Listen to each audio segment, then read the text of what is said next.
10秒鐘時間俾你揀，你想退休住邊度？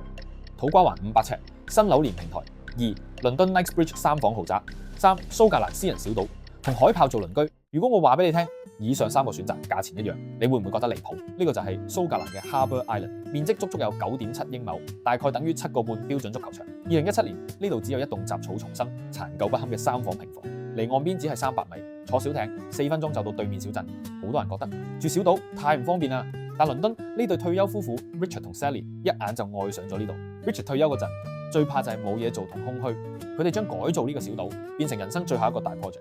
裝水電、中央暖氣、擴建大屋，仲親手用當地木材起咗一棟4房3浴3廳嘅附屬屋。而家島上有靚屋、有花園、有樹林、有石灘。Sally 每日環島散步、打理植物 ，Richard 就坐喺度睇海豹、游水、睇雀仔飛。雖然買餸要搭船，但呢種 plan ahead 嘅慢活，反而令佢哋覺得好減壓，好有儀式感。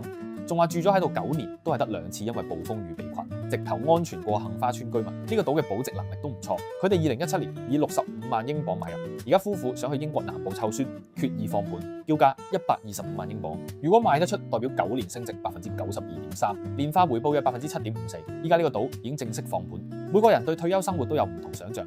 你會唔會選擇喺呢個蘇格蘭小島退休呢？